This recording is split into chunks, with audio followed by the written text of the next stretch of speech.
नमस्कार मित्रों, आज 26 जुलाई है। आज का दिन हम कारगिल विजय दिवस के रूप में मनाते हैं। यह हम सभी देशवासियों को शहीदों के प्रति श्रद्धांजलि है, उनके प्रति सम्मान है। मित्रों, आज 26 जुलाई को ही कांग्रेस पार्टी ने लोकतंत्र को बचाने के लिए speak up for democracy campaign भी चलाया है। और शायद इस समय की सबसे बड़ी विडंबना भी यही है कि आज ना तो हमारी सीमाएं सुरक्षित है और ना ही हमारा लोकतंत्र, क्योंकि संवैधानिक प्रक्रियाओं की लगातार अनदेखी की जा रही है। इसी मुद्दे पर हमें ब्रीफ करने के लिए हमारे साथ है कांग्रेस पार्टी के वरिष्ठ नेता, राज्यसभा सांसद और संवैधानिक कानून के ज्ञाता डॉक्टर अभिषेक मनु सिंघवी। सर, मैं आग्रह करता हूं कि आप पत्रकार वार्ता आरंभ करें। Thank you, Pranav. Friends, we'll do it in English first and then in Hindi, and you will get a comprehensive write-up later on. But I must start by saying that while there is a complete call for COVID measures around the country and we have to fight the biggest battle there, we seem to be having a central government and a state opposition in Rajasthan, which has converted it into a 24/7 activity to ensure the downfall of a duly elected democratic government. This shows their priorities. But let me at the outset remind you that when we, the Congress, thought of Speak Up Democracy, we would like to compliment ourselves for being far-sighted, do not consider ourselves astrologers. And today cannot be a more apposite day in the light also what I'm going to speak to you than the theme of Speak Up Democracy. My particular discussion with you is going to be centering around three entities, mainly the governor and the central government, and in passing the courts. Three constitutional entities, and therefore Speak Up Democracy is something which I think the Congress can be complimented for thinking of as the most apposite theme in the midst of what we are experiencing around the country today, specifically in Rajasthan, but elsewhere as well. Well, friends, on the governor of the three with which I start, I want to speak to you briefly about the concept of a governor. Now, let me tell you, friends, that constitutional authorities, be they governors, be they courts, be they central government, are all supposed to know, first of all, know their constitutional boundaries, and then scrupulously work to be within the letter and spirit of those boundaries which they are supposed to know, because the framers designed it for them. In this regard, I would like to start by asking 5 questions, and then I'll elaborate. First question, is it commonsensically, does it appeal to your common sense, for example, or our countrymen's common sense? Is it conceivable that any governor ever will refuse to or delay a meeting of the assembly which may even have a numbers test? Can there be any conceivable commonsensical reason to delay, obstruct, or not have a session of the assembly? I'm asking an elementary commonsensical question. Second, does it not let the cat out of the bag when you see dilatory, frivolous, superficial objections raised to delay the convening of the assembly without giving a date for the last 3-4 days? So does it not let the cat out of the bag as to who wants to avoid, why they want to avoid the session, is my second question. Third, we are told that the governor spent 2 days in getting eminent advisors all over. Does it require, and what were these eminent advisors? Were they ignorant of or unaware of direct Supreme Court judgments, direct Constituent Assembly debates, which said that the governor has no jurisdiction except in a very narrow category of accepted matters which are not relevant today? Once the cabinet advises him, he is bound by the advice. I wonder where these experts are hunting or what they are looking at. Fourth question, is the highest executive authority of this country, obviously it's the PM, ensconced in the highest position of this country, going to remain a Mauni Baba, a phrase which he invented about others? Is he going to maintain eloquent silence in not reminding the governor of his Raj Dharma? Or is this great eloquence of our Honorable Prime Minister only reserved for Jumlas, not for Raj Dharma? Last question, the fifth question, and this is addressed to the courts. Are the high courts not obliged to follow binding 5-judge Supreme Court judgments which have held the field for almost 30 years regarding Speaker being non-interferable while adjudicating a show cause notice on disqualification? And has the High Court order of 24th of July followed that Supreme Court rule in letter or spirit? But my main focus is on the governor in the light of the cabinet and the governor in the last 2 days. Friends, let me start by reminding you that our framers, the wisest people we had in our Constituent Assembly for 3 years, knew of the saying, Ek myan mein do talwar. And they rejected unequivocally these two swords in a scabbard syndrome by saying that the governor and chief minister are not, repeat, not two executive authorities in the state. They are not two competing executive authorities. There is no diarchy. This was all done 70 years ago in case the eminent advisors of the governor and his secretariat is ignorant of all these elementary facts. I will be giving you a sheet with the quotation where I only read 2 from Ambedkar.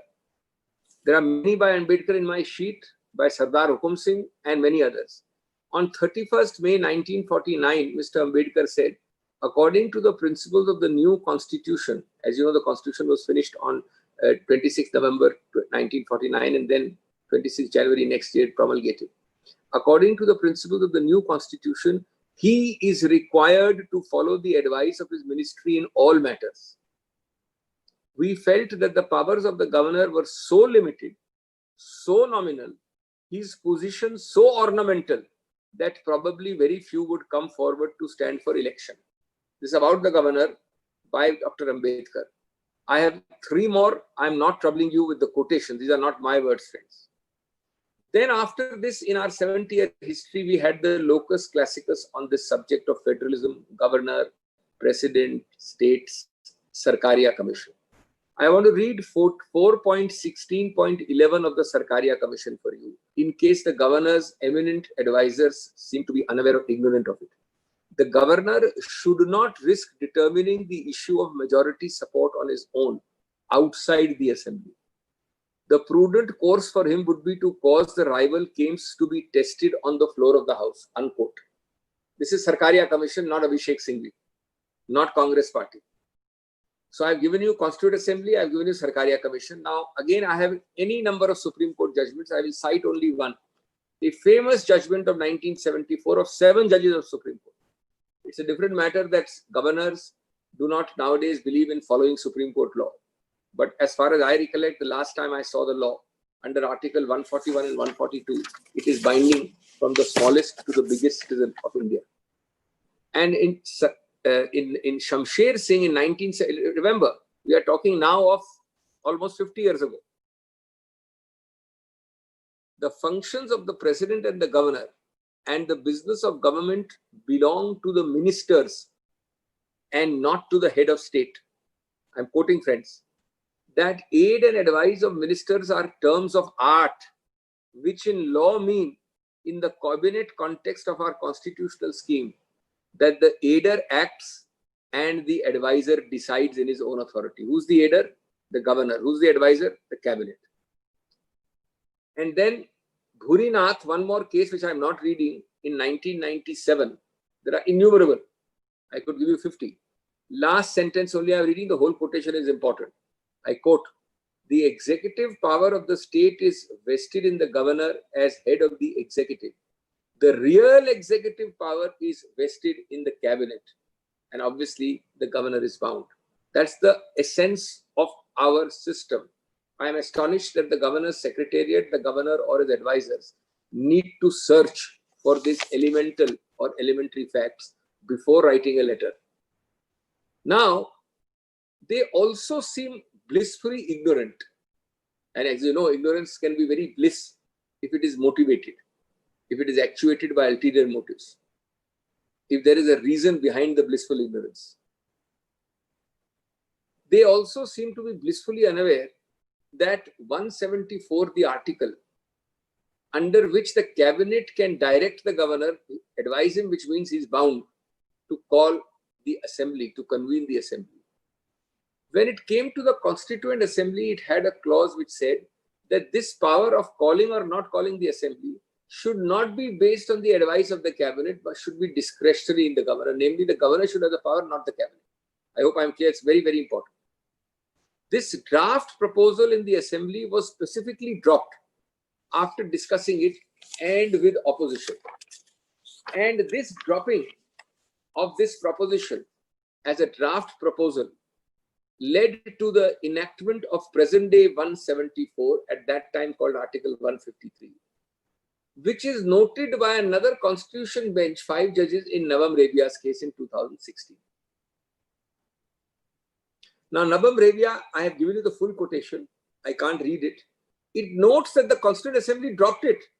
And it says this is of paramount importance. It means that the governor is bound by the advice of the ministry. What does the governor have to discuss? Last 3 days, he has not notified Monday. What is left in constitutional law, Supreme Court judgment, Constituent Assembly, Sarkaria Commission. I now turn to what, with deepest respect, but I cannot hesitate to say it, I would call the frivolous, vexatious, and superficial objections, which appear to be designed to delay, obstruct, and avoid a session, which have been in the public domain from the governor's office. There was also a press release. And we now believe that the cabinet has yesterday reverted on it to the governor and asked for some date next week again, a second time. The first reason, and friends, this is very serious. You don't have to be lawyers or constitutional experts. How can the governor, I'm not on the merits, I'm saying how can the governor ask this question? The first question is that there are matters pending in the Rajasthan High Court and the Supreme Court. Of course, there are matters pending. I'm asking you, suppose the speaker disqualifies or does not disqualify. Will it affect the holding or the convening of an assembly by the governor under 174? Just apply your common sense. Second, suppose the Rajasthan High Court holds in favor of the state government of Rajasthan or the speaker, or it holds in favor of the Mr. Sachin Pilot group. Either way, will it affect the governor's power to call the assembly under 174? Thirdly, suppose on Monday, the Supreme Court decides that way or this way, or on Tuesday, Wednesday, Thursday. Does it affect in any manner the governor's power of calling the assembly? Fourthly, is the governor's power of calling the assembly and the cabinet binding advice to him the subject matter of Rajasthan High Court or the speaker or the Supreme Court? Does it require a kindergarten child or a first-year law student to tell you this? Or are you able to understand it without anybody telling you this? Then how do you find this clutching at the straw, ulterior motive, motivated kind of argument appearing in the objections so-called, and the queries so-called of the speaker? Sorry, I'm very sorry, of the governor's office, not speaker. Secondly, the governor's office, his eminent advisors, and the governor himself appear to be ignorant of the fact that an agenda is sent after he fixes a date for the assembly. Is it not a weird objection to come from the governor? I'll not notify the assembly date. Tell me where is the agenda. Has it ever happened that governors do this? And if the governor office is not aware of this simple elementary procedure, then I think there is a separate sad state of affairs and a separate crisis in the governor's office. Third, that the honorable governor refers to 21 days. I wonder why his advisors were doing what his secretariat was doing. There are innumerable precedents of the Rajasthan Assembly itself and innumerable precedents of in several other assemblies in India that such time specifications like 21 or 15 days are directory and procedural. assembly sessions can and have been repeatedly called at 7, indeed 5 days notice. I repeat. How should and why should a governor's office ask this question? Obviously, it is like saying, what is the color of the sky? By the time you answer blue, which is known to you, the questioner and the answerer, 2 days will be solved, 2 days will be delayed. Then I will ask, does the rain come from the earth or the sky? So again, there will be another 2 days lost. The fourth issue raised is even more amusing. As I said, it would be comic if it were not tragic for constitutional propriety. The fourth issue is asking questions about facilitation of MLAs and their logistical movement. Well, sir, I would say with greatest respect that the concern of the governor may seem touching, but it is absolutely no jurisdiction of the governor. It is the speaker's job or the state government's job regarding logistics, convening, facilitation, etc. I have never yet heard a governor saying that before I will convene the assembly and give you a date, you tell me the logistics and facilitation. It is turning constitutional jurisprudence, principles, and propriety on its head. The fifth question is obvious that if the government and the speaker will be convening and presiding over a house, they will be having all safeguards regarding COVID. It is a legitimate concern, and Rajasthan has received compliments globally for its handling of COVID. But my question is different. Is the speaker or his office not aware that there have been assemblies, several during COVID, so that he's asking a question saying, I will not give you a date till you satisfy me? Does he know that Bihar, Maharashtra, Puducherry, other assemblies have been convened? Does it mean that they are being convened with the deliberate intention to infect people with COVID? Do you not think that governments and speakers will take every care? My question is, how can the speaker raise it? Friends, as I end, 2 or 3 more points, one about the central government, one about the courts. It is clear by the 5 queries I have just discussed with you. Superficial, frivolous, vexatious, of no substance, answers known in advance, reflecting bliss ignorance, that these are extraneous, digressive, motivated queries coming from different quarters, not the governor's office, highest authorities of the central government. And they are being parroted unthinkingly as his master's voice. We all know who that master is. But friends, the casualty is the dignity and luster of the governor's constitutional position. Lastly, friends, we would fail in our duty if we were not to remind you of the 4 lines of Quixote, 5 judges in 1992. 5 judges in 1992 in Quixote, I am quoting, having regard to the constitutional scheme of the 10th schedule, judicial review should not cover any stage prior to the making of a decision by the speaker's chairman, and no quia timet actions are permissible. Quia timet means interim interventions by the courts. I ask you on these 5 lines quotation, which are not my word, and remember, this has stood the test of time for about 30 years, 2 years less than 30 years. Nobody has changed it, nobody has questioned Supreme Court. You also know under Articles 141 and 142, the highest to the lowest authority in the country is obliged to follow the Supreme Court. My questions are, A, are high courts bound by the Supreme Court? B, are they even more bound by a 5-judge bench which has stood the test of time for 30 years? C, did the order of 24/7 factually interfere with the speaker while the speaker was adjudicating the show cause? And D, does this do justice to the letter and spirit of the Supreme Court in Quixote? Friends, I think it is unstateable that the answer is anything else except yes, yes, and yes to my first 3 queries and no to my 4th query. That is the crux of the matter, which is why we are troubling you today in this press conference.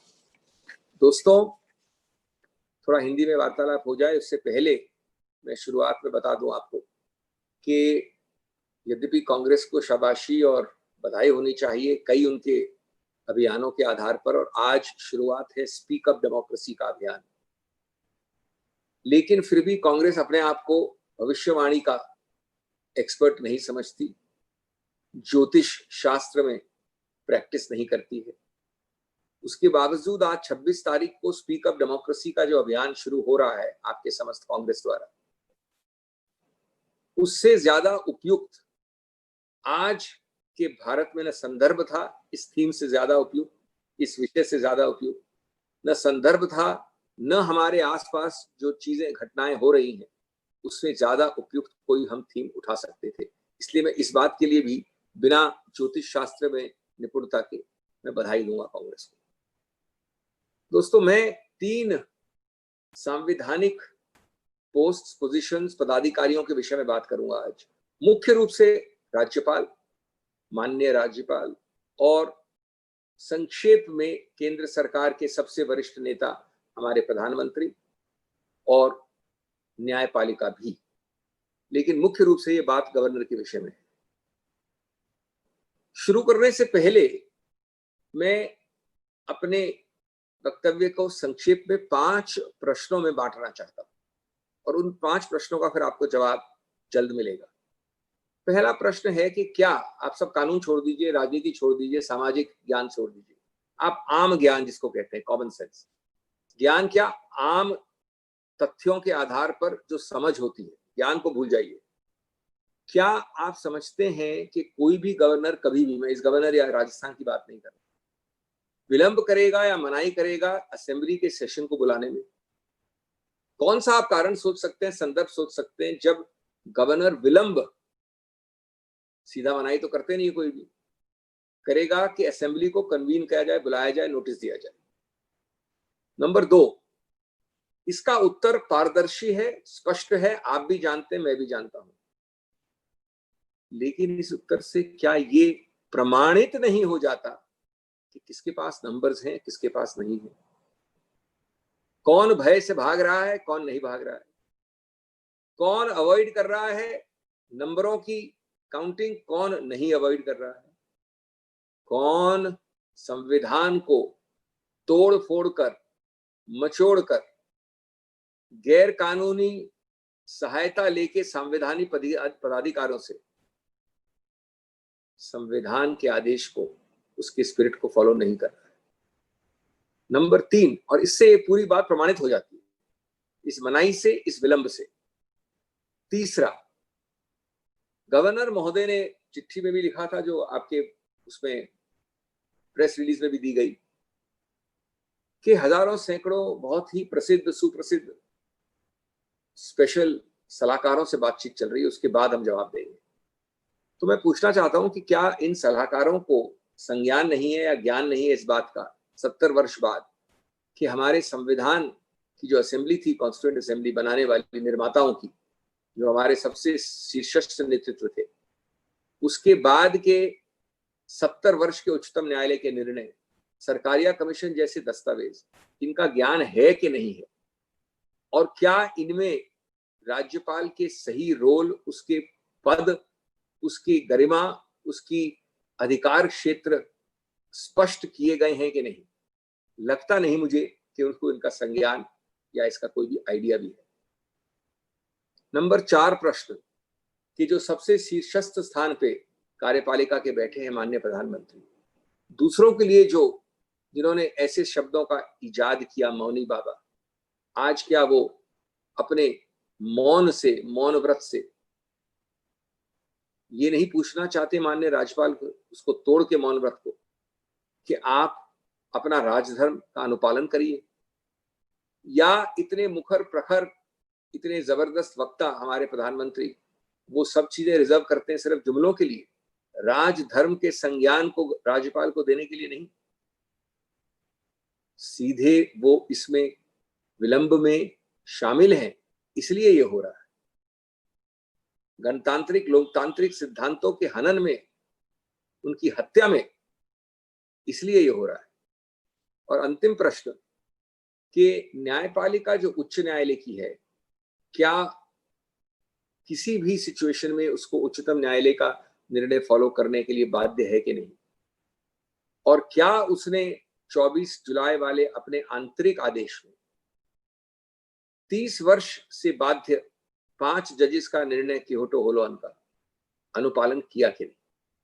ये 5 प्रश्न हैं, लेकिन मैं शुरू करूंगा आपको याद दिला के। देखिए, मेरा मानना है कि हमारे संविधान निर्माताओं से ज्यादा दूरदर्शिता, समझ, एक संतुलन शायद किसी ने कभी इतिहास में, हमारे ही देश में नहीं और देशों में नहीं दिखाया होगा। उस शीर्षस्थ नेतृत्व में कई नाम मैंने आपको कोट किए, दस्तावेज में दूंगा आपको, सरदार हुकुम सिंह से लेके और सुप्रसिद्ध लोग। बट अंबेडकर साहब, बाबा साहब को मैं 2 पोर्शन में कोट करूंगा, ये मेरे शब्द नहीं है, कांग्रेस के नहीं। 31 मई 1949 को उन्होंने कहा, according to the principles of the new constitution, मैं कोट कर रहा हूं, he is required, he मतलब राज्यपाल, required to follow the advice of his ministry in all matters. We felt that the powers of the governors were so limited, so nominal, his position so ornamental, that probably very few would come forward to stand for election, unquote. मेरे पास बाबा साहब के ही 3 और हैं, लेकिन मैं एक ही पढ़ के छोड़ रहा हूं। इसके बाद सबसे सुप्रसिद्ध दस्तावेज आया राष्ट्रपति के विषय में और राज्यपाल के विषय में, जिसको सरकारिया कमीशन कहते हैं। शायद उससे भी अनभिज्ञ हैं माननीय गवर्नर, उनका सेक्रेटेरिएट और उनके सलाहकार। उसमें लिखा है 4.16.11 है para number 4.16.11। The governor, I am quoting again, मेरे कोई शब्द नहीं है, the governor should not risk determining the issue of majority support on his own outside the assembly.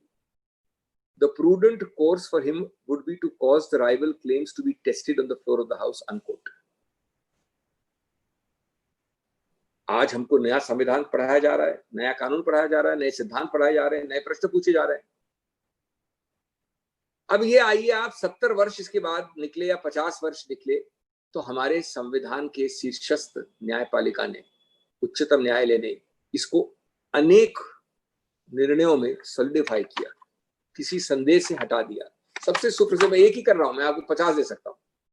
Shamsher Singh 1974, 50 वर्ष से इस देश का कानून है, 7 न्यायाधीशों द्वारा, 7 जज बेंच। The functions of the president, मैं कोट कर रहा हूं वापस, the functions of the president, the governor and the business of government belong to the ministers and not to the head of state. That aid and advice of ministers are terms of art which in law mean in the cabinet context of our constitutional scheme that the aider acts and the advisor decides in his own authority. Aider कौन है? राज्यपाल. Advisor कौन है? प्रदेश सरकार. बाध्य कौन है? प्रदेश सरकार. निर्णय कौन करता है? प्रदेश सरकार. सलाह कौन भेजता है? प्रदेश सरकार. बाध्य किसको करती है? एडर को, जो कि राज्यपाल है। ये 7 जजेस ने 1974 में लिखा था। मैं नहीं सब जानता कौन से ये विशेष सलाहकार हैं, कौन से ये सुप्रसिद्ध ज्ञानी हैं संविधान कानून के, जिसको माननीय गवर्नर साहब, राज्यपाल साहब सलाह ले रहे हैं। भूरीनाथ बाद में आया 1997 में। मैंने लंबा पैरा दिया है आपको, मैं सिर्फ 2 पंक्तियां कोट करूंगा, पूरा नहीं पढ़ूंगा, पूरा पढ़ने लायक है। आखिरी वाक्य है उसमें, the executive power of the state is vested in the governor as head of the executive. The real executive however is the council of ministers of the cabinet. सैकड़ों हैं ऐसे और जाहिर है कि कोई भी जो पहली कक्षा का, जो लॉ का पहले वर्ष का विद्यार्थी है, वो भी जानता होगा। ये मैं आपके लिए कोई नई चीज नहीं कह रहा, लेकिन होता है कि कुछ सलाहकारों को 2 दिन लगे और उसके बाद जो प्रश्न पूछे उन्होंने, वो इन सभी सिद्धांतों को नकारते हैं और दिखाते हैं कि वो अनभिज्ञ हैं या अनभिज्ञ अपने आप को बताते हैं। अब सबसे एक महत्वपूर्ण चीज जिससे वापस माननीय गवर्नर, उनके सेक्रेटेरिएट और उनके सलाहकार अनभिज्ञ हैं, ऐसी चीज जो 2+2 को 4 दिखाती है, लेकिन हमको जो चिट्ठियां देखने को मिलती है उसमें 5 लिखा होता है। ये प्रस्ताव जो आज का अनुच्छेद है संविधान का, उसको 174 कहते हैं। जब ये प्रस्तावित हो रहा था हमारे असेंबली में, उसका 153 नंबर था इसी का। तो उसमें एक चीज थी तब लिखी हुई प्रस्तावित, जो अब नहीं है 174 में, कि असेंबली को बुलाने के अधिकार क्षेत्र में हम राज्यपाल को कैबिनेट द्वारा बाध्य नहीं करते हैं। राज्यपाल को अपने आप निर्णित करने दीजिए कि बुलाए कि नहीं बुलाया। सोचिए, ये प्रस्ताव था 153 में, स्पष्ट रूप से उसको नकारा, रद्द किया, रिजेक्ट किया, इस आधार पे कि भाई दो तलवार एक म्यान में नहीं होती। प्रदेश में कैबिनेट की सलाह सर्वोपरि है, बाध्य है, किस पे बाध्य है? राज्यपाल पे। अब ये ड्रॉप किया गया 153 में, और जो आज आपके पास 174 है उसमें ये नहीं है। और इस बात को नोट करते हुए नबम रेबिया अरुणाचल वाले केस में उच्चतम न्यायालय ने अभी 3 वर्ष पहले 2016 में, 4 वर्ष पहले कहा कि ये तो स्पष्ट है, और मैं कहूंगा किसी अंधे को भी स्पष्ट होगा कि अगर प्रस्ताव आया कि इसमें आप बाध्य न करें राज्यपाल को कैबिनेट की सलाह से, और उसको संविधान में हटा दिया गया, रद्द कर दिया गया, नकार दिया गया, तो ये तो सबसे अच्छा प्रमाण है कि आज के 174 में हमारा इरादा, निर्माताओं का इरादा, हमारे संविधान का इरादा है कि राज्यपाल बाध्य है। किस विषय में? Governor is bound in the issue of calling the assembly, bound by the advice of the cabinet. ये कोई रॉकेट साइंस नहीं है। ये सलाहकार कौन से हैं, कहां ढूंढ रहे हैं, क्या ढूंढ रहे हैं, क्या इनका उद्देश्य है, क्या अल्टीरियर मोटिव है, ये स्पष्ट हो जाता है आपको। अब जरा 5 मिनट बिताएं आप, जो अजीबोगरीब कारण पब्लिक डोमेन में आए थे, प्रेस रिलीज आया था माननीय राज्यपाल के यहाँ से, प्रश्न कहिए, कारण कहिए, मुद्दे कहिए जो उठाए गए थे राज्यपाल जी के यहाँ से। एक मुद्दा था कि भाई ये तो मामले सब जुडिस है, एक हाईकोर्ट में, एक सुप्रीम कोर्ट में, उच्च न्यायालय में, उच्चतम न्यायालय में, बिल्कुल है, लेकिन ये मामले हैं।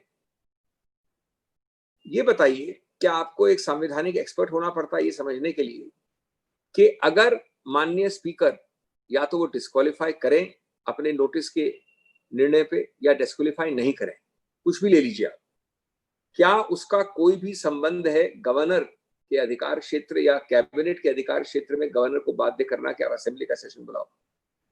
संबंध भी है उसका कोई, लेकिन गवर्नर की चिट्ठी में प्रश्न उठाया गया है।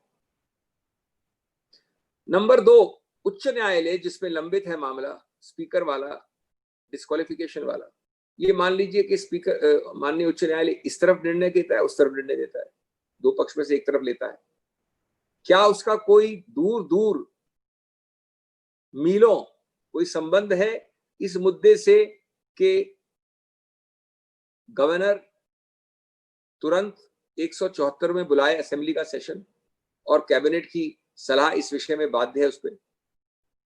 क्या आपको अपने आम समझ में ये समझ आता है, या कानून की समझ आपको चाहिए इसके लिए? तीसरा, उच्चतम न्यायालय भी कुछ करे, इस तरफ जाए उस तरफ जाए, वही प्रश्न, कोई संबंध नहीं है। तो फिर ये ऐसे प्रश्न क्यों पूछे जा रहे हैं?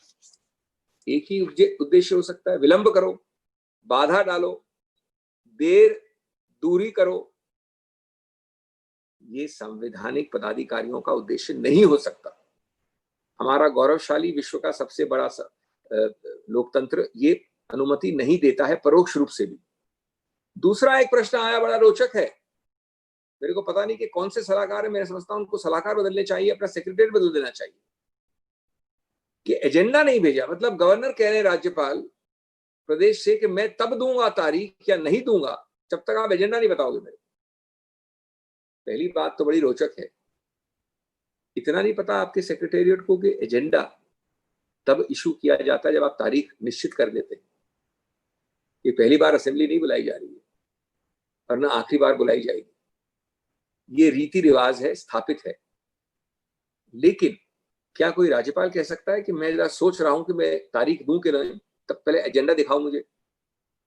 क्या राज्यपाल का अधिकार क्षेत्र है एजेंडा, जो कि असेंबली के अंदर विचार विमर्श होगा जिसका? तीसरा प्रश्न और भी रोचक है कि 21 दिन का नोटिस क्यों नहीं दे रहे हैं? जैसा मैंने कहा कि सबसे ज्यादा तो ये मालूम होना चाहिए सेक्रेटेरिएट को, क्योंकि हर असेंबली के सेशन को शुरुआत माननीय गवर्नर करते हैं। उनको मालूम नहीं कि क्या सैकड़ों बार, मैं दोहरा रहा हूं, सैकड़ों बार राजस्थान में और अनेक बार हर और प्रदेश में भारत में 7 दिन छोड़िए 5 दिन के नोटिस पे असेंबली को बुला सकते हैं, बुलाया गया है। और ये 21 दिन जो मेंशन है, ये तो एक प्रोसीजरल चीज होती है, ये सरकार पे या स्पीकर जो संचालन करेगा उस पर बाध्य नहीं होती। और क्या राज्यपाल कह सकते हैं पहले से? चौथा प्रश्न है कि भाई आपने देखभाल के लिए क्या किया है। चौथा और पांचवा संबंधित है एमएलएस के आवागमन के लिए, उनके स्थानांतरण होने के लिए, उनके राजी खुशी होने के लिए, उनके अच्छे होने के लिए, उनके स्वस्थ होने के लिए क्या कर रहे हैं। तो बिल्कुल ये लाजमी कंसर्न है। क्या राज्यपाल ये उठा सकता है असेंबली की तिथि नहीं देने के लिए? क्या ऐसे सब लॉजिस्टिकल प्रश्न या संचालन के हाउस के अंदर के प्रश्न या तो प्रदेश सरकार करती है या स्पीकर करते हैं माननीय, या क्या राज्यपाल का ये अधिकार क्षेत्र होता है कि मैं तब तारीख सुनिश्चित करूंगा जब आप इसकी जवाब देंगे? और मैं ये भी बता दूं आपको कि अगर सलाहकार ढंग के होते, संज्ञान सही होता, सबसे ज्यादा अगर मन साफ होता और उद्देश्य साफ होता, तो आपको ये भी बताते कि कई ऐसी असेंबलीज हैं जिन्होंने कोविड में काम किया है। बिहार से लेके महाराष्ट्र, पुडुचेरी। और इसका मतलब यह होता है कि हम या जो भी करेगा असेंबली वो कोविड में इन्फेक्शन फैलाने के हिसाब से करेगा, सुरक्षा चक्र कुछ नहीं बनेगा। ये कैसे कह सकते हैं माननीय राज्यपाल के ऑफिस से? अंत में मैं दो बिंदु पे आपका ध्यान आकर्षित करना चाहूंगा।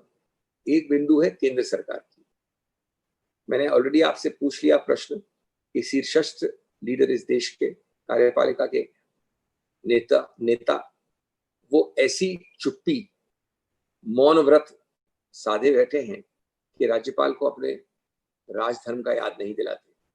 उनका मुखर प्रखर प्रभावशाली बोलने का तरीका सिर्फ जुमलों के लिए रखा जाता है। इसका कारण सरल है। जब उनका उद्देश्य केंद्र सरकार का उद्देश्य नहीं, केंद्र सरकार के निर्देश और आदेश पे ये सब हो रहा है और सिर्फ हिज मास्टर्स वॉइस बना जा रहा है राज्यपाल के दफ्तर को, तो ऐसा तो होना ही है। तब ऐसा तो अनिवार्य है, ऐसा तो स्वाभाविक है। और हिज मास्टर्स वॉइस में मास्टर कौन है हम सब जानते हैं।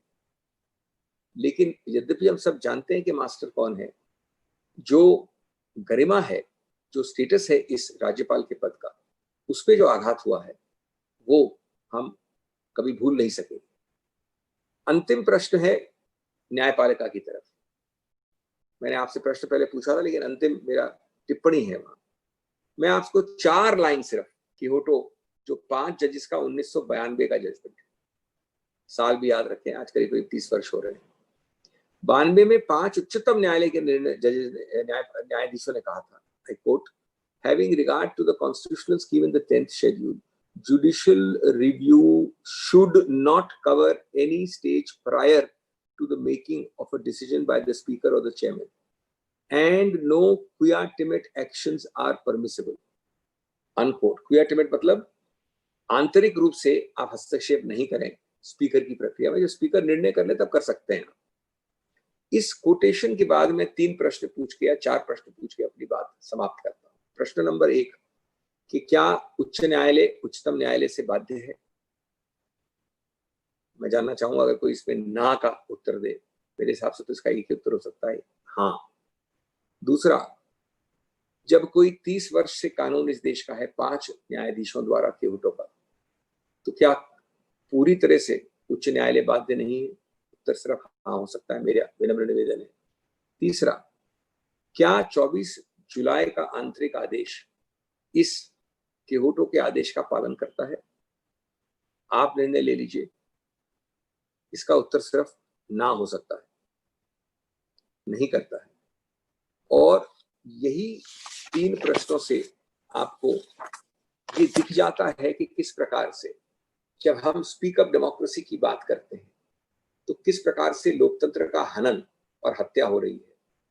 इधर देखें तो राज्यपाल से, उधर देखें तो केंद्र सरकार से। और इसके अतिरिक्त उच्चतम न्यायालय के आदेशों का पालन नहीं किया जा रहा है उच्च न्यायालय द्वारा। धन्यवाद। धन्यवाद सर। मैं सवाल आमंत्रित करता हूं। पहला सवाल संजीव जी पूछना चाहते हैं पीटीआई से। Thank you Pranav ji. Morning Singhvi साहब। हाँ जी संजीव जी बोलिए। you've raised several legal and constitutional queries, and Yes. you're also questioning the High Court judgment, and raised several, pointed out several. The main thing is about Speaker, but I've also ended on the central government as High Court. But main thing, 75% of the Speaker's focus. G. But how are you going? What do you plan? How do you plan to fight it out now? Are you going to challenge it before the Supreme Court, because you've cited Supreme Court judgments and the High Court has flouted them? And I just wanted to know the strategy. I have cited Supreme Court judgments to tell you what is the true scope and nature of the governor's position. Now, I want to ask you something. Is it not clear that the Congress is asking, begging, repeating, reiterating at least 10 times in the last 4 days or 3 days, please have an assembly session? Yeah. Then is it not clear that they are prepared to lose or win the session? So it makes it clear as to who has the numbers. Number 3, if that is so, to take your question, the fight has to be on the assembly floor, and the fight has to start when the so-called umpire, or the so-called, not umpire, but the so-called gatekeeper opens the door of that field. Mm-hmm. What can we do to make the gatekeeper open the door of the field? I've cited cases to tell you that the gatekeeper has no power to keep the door of the field shut. The field is the assembly. Mm-hmm. So that is the focus. Okay. Why are you bringing courts into everything? Is the assembly session held inside a courtroom? Mm-hmm. Is the assembly this way or that way? MLA is winning this side or losing that side? To be counted by the honorable judges of the Supreme Court or High Court? Obviously not. So if somebody is begging, and I cannot see a cabinet deciding and saying it so clearly, and still 4-4-5-5 days, now it is going to be 7 days if 31st is the date we hear, then I think this is the worst kind of obstruction of democracy which is happening under your nose. अगला सवाल से सिद्धार्थ पूछना चाहते हैं NI से। सिद्धार्थ। नमस्कार sir. Sir, Congress की तरफ से आज speak up for democracy online campaign चला रहे हैं। कल आप राजभवन घेरने वाले हैं, सारे राजभवन के बाहर धरना देंगे कांग्रेस पार्टी। क्या आप लोग अपोजिशन की बाकी पार्टियों को भी अप्रोच कर रहे हैं क्या? क्योंकि अगर आप एक नेशनल लेवल पे अगर डेमोक्रेसी या इस तरीके के सिस्टम के खिलाफ कांग्रेस पार्टी आवाज उठा रही है, तो कई और पार्टियां भी हैं, कई और सरकारें भी हैं। जैसे एग्जांपल के लिए पश्चिम बंगाल की सरकार है, जहां पर सीधे तौर पर मौके आते हैं जहां पे गवर्नर और मुख्यमंत्री आमने सामने होते हैं। आपके यहाँ पे तो प्रश्न उत्तर दे दूं। मैं ये कहना चाहूंगा कि आपका प्रश्न अनुपयुक्त है इस कारण से कि आपने उदाहरण दिया एक मांग का जो राज्य भवन में की गई। वो राज्य भवन जयपुर में है, न कलकत्ता में, न उड़ीसा में, और बड़ा स्पष्ट रूप से वो असेंबली का एक सेशन मांग रहा है।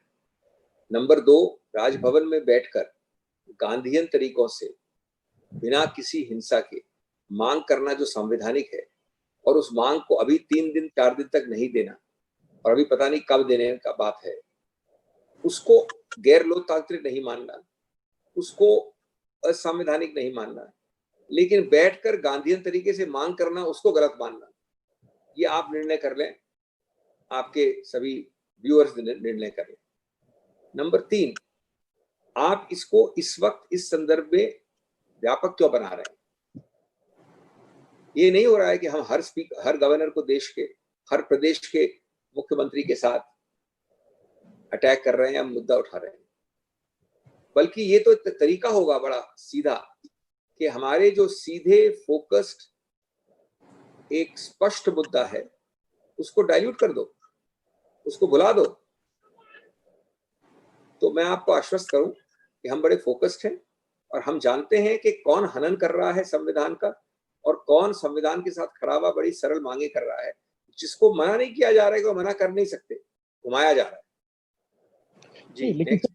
लेकिन सर मेरा सवाल ये है कि जब आप सारे राजभवन के सारी पीसीसी जो हैं आपकी, उनको कहा गया है कि वो राजभवन के बाहर बैठकर जो है अपनी बात रखें, तो उसका मतलब तो यही जो है समझा जाएगा कि आप नेशनल लेवल पे इस बात को उठा रहे हैं। और जब आप नेशनल लेवल पे उठा रहे हैं, अपोजिशन की पार्टी है, तो फिर बाकी पार्टियों को साथ में ना। आपका प्रश्न अनुपयुक्त इसलिए है क्योंकि ये मुद्दा है राजस्थान के विषय में। हाँ, उसको इन्फॉर्म करने के लिए हम बैठे धरने में पूरे देश में आपके साथ बात करें, हम बाहर अभियान कराएं, वो इन्फॉर्म करने के लिए, वो बताने के लिए कि क्या हो रहा है राजस्थान में, वो एक अलग चीज है। उसका मतलब नहीं, और हमने कभी मना नहीं किया, कोई मिलना चाहे, जुड़ना चाहे तो जुड़ सकते हैं, लेकिन हमारा जो ग्रीवेंस है वो तुरंत असेंबली नहीं बुलाने का ग्रीवेंस है जो राजस्थान से स्पेसिफिक है। हाँ, उसको बताने के लिए, ले जाने के लिए, कहने के लिए हम कहीं भी जा सकते हैं देश में, और सबसे जरूरी आपके थ्रू जाना। नेक्स्ट। अगला सवाल है राकेश कपूर जी पूछना चाहते हैं, उसके बाद सैयद आपके पास आता हूँ। सिंघवी साहब नमस्कार। नमस्कार। मेरा सवाल ये है कि the origin of this crisis is from high court of Rajasthan. Rajasthan से ये पूरा क्राइसिस जो है, राजस्थान उच्च न्यायालय से पूरा क्राइसिस शुरू हुआ है। नंबर 1, क्या आप contempt of court will become redundant in the coming future, क्योंकि हाई कोर्ट स्वयं सर्वोच्च न्यायालय के फैसले की अवमानना कर रहा है। नंबर 1। नंबर 2, जो राज्यपाल हैं वो संविधान के संरक्षक हैं और he is the only appointee by the president of India who is the custodian of constitution. तो क्या वर्तमान परिस्थितियों में जो सारी चीजें राजस्थान में घट रही हैं, और आपने बिल्कुल सही कहा कि कानून के प्रथम वर्ष का छात्र भी ये सारी बातें जानता है कि राज्यपाल जिस तरीके से असेंबली का सेशन ना बुलाने के लिए बहाने ढूंढ रहे हैं, क्या उसका संज्ञान सीधे संविधान के संरक्षक राष्ट्रपति को नहीं लेना चाहिए और राज्यपाल को बर्खास्त कर देना चाहिए, जिसकी अधिकार केवल राष्ट्रपति के पास है। He is appointed at the pleasure of the president of India. Rakesh ji, अब आप मिनी प्रेस कॉन्फ्रेंस कर रहे हैं, प्रश्न नहीं पूछ नहीं, मैं आपकी प्रेस कॉन्फ्रेंस नहीं कर रहा हूँ, नहीं पूछ रहे हैं। क्षमा कीजिए, मैं सवाल का राइवल प्रेस कॉन्फ्रेंस पर मिनी प्रेस कॉन्फ्रेंस। नहीं, मेरा सवाल लंबा हो गया, मैं क्षमा चाहता हूँ, लेकिन चूंकि मैं तो ये बात उत्तर दे दूं। जी जी जी जी। देखिए, ऐसा है, आप मेरे पूरे प्रेस कॉन्फ्रेंस को और बेहतर तरीके से संक्षेप में वर्णित नहीं कर सकते थे, जिसके लिए मैं पूरी तरह से सहमत हूं। ये मेरे 2 बिंदु महत्वपूर्ण हैं, लेकिन आपके कुछ फॉर्मुलेशन में 2-3 करेक्शन है, महत्वपूर्ण संशोधन आवश्यक है, क्योंकि आपने मूल बात तो कही है, लेकिन कुछ उसमें संशोधन अति आवश्यक है। एक, जो मैंने कह दिया, कहना था, मैं वापस दोहराऊंगा नहीं, मैंने अपनी प्रेस कॉन्फ्रेंस में यही मुद्दे कहे हैं 2-3। नंबर 2, जब उच्च न्यायालय किसी उच्चतम न्यायालय के निर्णय को अनुपालन नहीं करता है तो वर्ड कंटेम्प्ट सही नहीं होता। कंटेम्प्ट नहीं होता उच्च न्यायालय के विरुद्ध, कंटेम्प्ट होता है लिटिगेंट्स, नागरिकों के विरुद्ध। हाँ, उच्च न्यायालय अगर नहीं करता सही तो उसको आप उसके विरुद्ध अपील में जा सकते हैं, रिव्यू में जा सकते हैं, उसको चुनौती दे सकते हैं, लेकिन कंटेम्प्ट का शब्द आपने जो किया वो बिल्कुल अनुपयुक्त होता है इस संदर्भ में। नंबर 2, आपने राष्ट्रपति का नाम लिया, आप सही भी हैं और गलत भी हैं, और आपने देखा होगा कि मैंने राष्ट्रपति का नाम पूरे अपने वक्तव्य में नहीं दिया, और यही विडंबना है। हमारा पूरा केस जो मैंने आपके सामने रखा अभी वो था कि राज्यपाल का मतलब होता है मुख्यमंत्री। उस देश का जो, उस प्रदेश का जो सलाह देता है वो बाध्य होती है, उसके नाम पे करता है राज्यपाल का। जैसे आपको मैं उदाहरण दूं, जब वो अपना भाषण देते हैं राज्यपाल सेशन के शुरुआत में, तो वो जो स्पीच कौन लिखता है? सरकार लिखती है, उनको तो पढ़नी होती है सिर्फ। उसी प्रकार से, और इसके 1-2 अपवाद हैं, जैसे राष्ट्रपति शासन वाला अपवाद है, वो सब यहाँ लागू नहीं होते।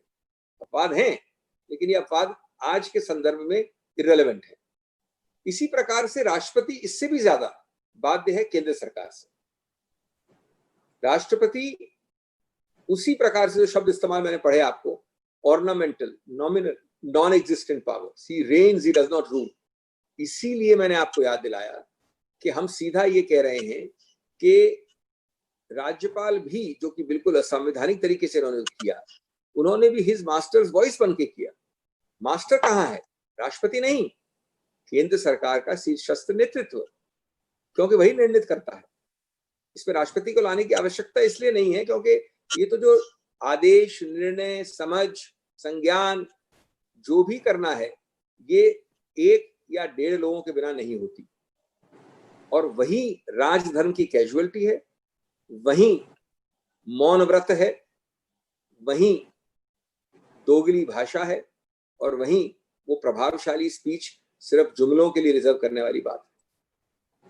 Thank you. अगले सवाल सर सैयद पूछना चाहते हैं IANS से। सैयद जी पूछे सवाल, उसके बाद बिलाल पूछेगा। Sir, you have mentioned Sarkaria Commission and Governor is listing his master's voice. Do you think it's now the time to revisit Governor's role in in the Constitution and Congress should demand it?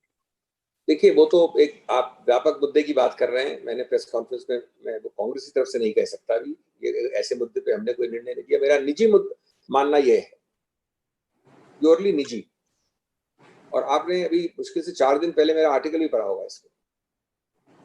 वो एक अलग बात है, व्यापक मुद्दा है, इस वक्त कहने की आवश्यकता नहीं है। तो जब पार्टियां बैठ के निर्णय करती तब बोलने वाली बात है। जी नेक्स्ट बिलाल पूछे। सर मैं बिलाल सफजवारी बोल रहा था। लेकिन मैं स्वराज एक बात बोलना एक्सप्रेस। चाहूंगा बिलाल, 1 मिनट, पिछले प्रश्न के विषय में एक बात मैं स्पष्ट करना चाहूंगा कि अगर इस प्रकार से बार बार राज्यपाल विभिन्न प्रदेशों के विभिन्न जगहों से ऐसी हरकत करने लगे जो संविधान का इस प्रकार से हत्या और हनन होती है, तो निश्चित रूप से जो मेरा अभी निजी मत है वो एक सर्वमत और राष्ट्रीय मत हो सकता है। सर मेरा सवाल है कि जिन तर्कों के साथ और जिस परिपक्वता से कांग्रेस पार्टी इस विषय को उठा रही है, खासतौर से राजस्थान में गवर्नर की भूमिका को लेकर, अगर आप पूर्व में देखें, चाहे वो कर्नाटक हो, चाहे वो गोवा हो, चाहे वो महाराष्ट्र हो या फिर मध्य प्रदेश हो और लेटेस्ट राजस्थान, तो आप सब देखेंगे कि जितने भी संवैधानिक पद हैं इन सबको पॉलिटिकली मैनेज कर लिया गया है। और आपने अभी खुद उदाहरण दिया कि सुप्रीम कोर्ट की बात का जो 5 बेंच जजेस हैं वो भी हाई कोर्ट का पालन नहीं हो रहा उसमें। तो ये बताता है कि केंद्र सरकार की राजनीतिक मंशा क्या है, इसकी लार्जर डायमेंशन पॉलिटिकल बनती है। सवाल ये है कि ऐसे माहौल में क्या आप मानते हैं कि ये कांग्रेस शासित राज्यों की पॉलिटिकल लिंचिंग है? देखिए, मैं आपके सब शब्दों का अडॉप्ट नहीं करूंगा, लेकिन बहुत हद तक भावना से सहमत हूं। बड़ा स्पष्ट है कि कभी भारत में इस प्रकार से खुलेआम राज्यपाल और केंद्र सरकार, और आपने कई प्रदेशों के नाम लिए, मैं भी समय नहीं लेना चाहता दोहराने से, ये बार बार हो रहा है, बिना भय के हो रहा है, कोई परिणाम नहीं हो रहे इसके होने के, कोई दंड नहीं हो रहा, बल्कि उकसाया जाता है, समर्थन किया जाता है, कहा जाता है। जब हम कहते हैं धर्मो रक्षते रक्षितो, आप आज क्योंकि आपको सूट करता है लॉ का मान नहीं करेंगे, रक्षा नहीं करेंगे, तो कल वो पूरे देश की रक्षा नहीं करेगा कानून। धर्म यहाँ पर ज्यादातर कानून और सिद्धांत होता है, न कि धर्म जिसको हम समझते हैं दूसरे शब्द में। तो क्या ये इसे मुहावरेदार शब्दों में पॉलिटिकल लिंचिंग मानती है पार्टी? देखिए, मैंने कहा मैं आपका शब्द नहीं, मुहावरेदार शब्दों में, लेकिन मैं ये बड़ा स्पष्ट कहूंगा कि जहां जहां रंग केंद्र सरकार का और प्रदेश सरकार का फर्क है, ये सौतेला व्यवहार, ये खतरनाक गैर संवैधानिक गैर कानूनी व्यवहार दिन प्रतिदिन बढ़ रहा है। माननीय प्रधानमंत्री को सोच के, रुक के, बैठ के सोचना चाहिए कि अगर वो संरक्षण नहीं करेंगे, और इस अपील में मेरे वो प्रधानमंत्री हैं जितने कि आपके हैं, अगर वो अपनी पार्टी के संकीर्ण फायदों के लिए इस प्रकार से ये होने देंगे, अनदेखी नहीं करेंगे, जानते पूरा है, बल्कि इंस्ट्रक्शन भी वहीं से आ रहे हैं, होने देंगे, बाधा नहीं करेंगे, प्रतिबंध नहीं करेंगे, तो वो एक दिन इसके वो भी भोगेंगे, इसके परिणाम, दुष्परिणाम देश भोगेगा, और तब बहुत लेट हो जाएगा। धन्यवाद सर। कुछ अन्य मुद्दों पर भी सवाल है। शोभना नायर जी द हिंदू से पूछना चाहती है सवाल। शोभना जी। Sir, my limited question is, Lieutenant General Y.K. Joshi, General Officer Commanding in Chief Northern Command, in an interview had said all efforts to restore the status quo ante along LAC will continue, but he didn't give a timeline. I want your comments. What does the Congress think? Do you think that this will go on and on for... Look, I don't want to say anything about army comments because they are operational, they are our pillar of this country, and we all bow down to them. But in the context of your comment, I want to say 2 or 3 things very pointedly and briefly. One, wars, battles, incursions, hostilities are not won or subsided by trying to always show your 56-inch chest or show that you are in the right. Number two, they are not controlled by always trying to be image management or keeping your image in the clear. Number three, the first 2 points I have said create a misinformation campaign. Both your advisors and what you advise the nation becomes a victim of misinformation. And therefore, reality gets dimmed. We are fearful that the country is not learning the reality about China in the various sectors. We are fearful, and we have expressed it in different ways. Mr. Rahul Gandhi has done it, other people have done it also. And yesterday, day before, there are videos on your public media, not in mainstream media and on social media, which shows that why this speculation? Somebody says X miles into our territory, China has come. Somebody says Y miles. Somebody is flashing on your mainstream media photographs of large hardware. I think the Prime Minister is not diminished by sharing with us as comrades and partners, all of whom are committed to the nation, to understand the gravity of the problem and then start addressing it, not by denying reality or denying gravity. That is the real issue which we are concerned about. Operational issues should be left to the generals. Thank you, sir. Take the last question. Sandeep Swankar from Vardhan. नमस्कार सिंघवी जी, मैं संदीप बोल रहा हूँ वर्तमान newspaper से। हाँ, मेरा 2 question है सीधा सीधा। एक तो ये राज्यपाल महोदय जो बार बार चीफ मिनिस्टर्स और कैबिनेट का सलाह नहीं सुन रहा है, तो इसका आगे क्या उपाय है, कांग्रेस क्या करेंगे? एक। और नंबर 2 है कि हाई कोर्ट का जहां तक वो इख्तियारी नहीं है, ये सुप्रीम कोर्ट जानते हुए भी सुप्रीम कोर्ट क्यों नहीं इसको कुछ कर रहा है? देखिए, आपके दूसरे प्रश्न का उत्तर मैं पहले दे दूं। आज का मुद्दा हाई कोर्ट या उच्चतम न्यायालय से कोई संबंध नहीं रखता सीधे रूप से। नंबर 2, उच्चतम न्यायालय या उच्च न्यायालय एक दूसरा लैडर है, एक दूसरी प्रक्रिया है, एक दूसरा बिंदु है, जो कि स्पीकर के अधिकार क्षेत्र और उच्चतम न्यायालय ने जो क्योटो में कहा था कि आप इसमें नहीं हस्तक्षेप कर सकते, उसके अधिकार क्षेत्र के ऊपर विचार विमर्श करेंगे। और हम आशा और विश्वास करते हैं कि जब ये करेंगे तो उच्चतम न्यायालय क्योटो की पूरे व्यापकता से उसको अपहोल्ड करेगा, उसको लागू करेगा। हम तो सिर्फ इसकी आशा कर सकते हैं। हम ये भी मानते हैं, जो मैंने आपको कहा है, कि उच्च न्यायालय ने उसका गलत लागू किया है, ये तो मैंने आपको बड़ा स्पष्ट कह दिया। लेकिन मुद्दा अभी वो बिल्कुल नहीं है। मुद्दा है कि माननीय राज्यपाल 1 दिन का भी विलंब कैसे कर सकते हैं, 4 दिन का कैसे कर सकते हैं, 7-8 दिन का, 9 दिन का कैसे किया है। ऐसे प्रश्न, ऐसे मुद्दे उठा के। और अंतिम बात कि जो अगर राज्यपाल नहीं करते हैं ये, तो मैं नहीं समझता कि हर चीज का hello, can you hear me? अगर राज्यपाल जी नहीं करते हैं ऐसा, तो मैं नहीं समझता कि हर चीज का हल कोर्ट कचहरी में रहता है। मैं कोर्ट का बात नहीं कर रहा हूँ, कांग्रेस का फर्दर। हाँ, मैं बता रहा हूँ ना आपको। एक पब्लिक डोमेन होता है, एक समाज होता है, एक मीडिया होता है, एक देश होता है, जिसके सामने हमारा अधिकार क्षेत्र है। इसका अभियान करना गांधीयन तरीकों से, बार बार मांग करना, कोई शर्म आए किसी को नहीं आए। और क्या कर सकते हैं हम गणतंत्र में? आप क्या चाहते हैं और क्या करें?